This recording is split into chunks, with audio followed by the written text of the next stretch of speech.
Les États-Unis affichent clairement leur volonté de mettre en place de nouveau une politique qui pourrait se montrer négative, notamment pour l'Europe, et une Europe finalement qui observe une double panne, la panne allemande et la panne française.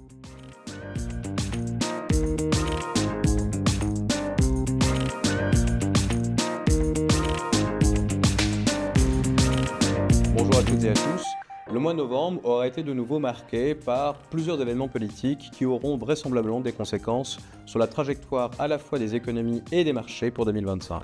En premier lieu, les élections américaines, où Donald Trump a remporté une victoire qu'on peut qualifier d'écrasante face à Kamala Harris, remportant à la fois le Sénat, la Chambre des représentants, ainsi que le vote populaire, chose derrière laquelle effectivement courait le Parti républicain depuis une vingtaine d'années.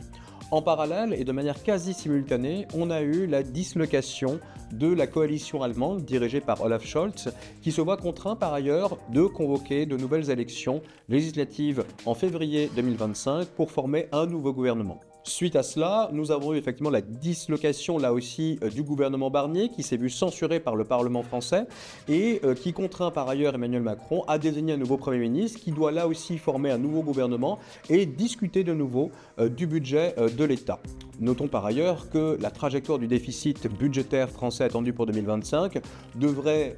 sensiblement s'améliorer tout en restant finalement sous l'œil des marchés qui continuent finalement d'observer un écart entre le taux d'intérêt français et le taux d'intérêt allemand de l'ordre de 80 points de base.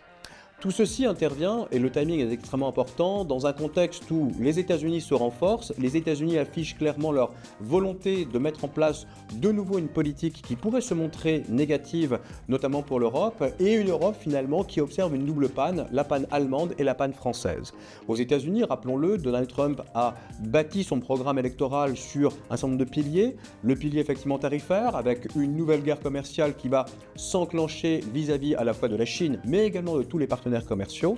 une politique migratoire qui va se montrer excessivement restrictive pour les États-Unis, une baisse de taxes effectivement sur les entreprises ainsi que sur les ménages qui va favoriser de toutes les manières les entreprises américaines, notamment en matière de croissance des bénéfices. Et donc tout ceci intervient au moment où finalement on aura une Europe qui sera en difficulté par rapport finalement à cette administration américaine. Notons par ailleurs qu'un autre défi attend l'Europe, à savoir au niveau de ses frontières, les avancées, du moins les évolutions sur le front de l'Ukraine et de la Russie. Volodymyr Zelensky s'est montré effectivement, on va dire, favorable à de nouvelles négociations, se montrant par ailleurs prêt à céder une partie du territoire en échange d'une protection, d'un cessez-le-feu inconditionnel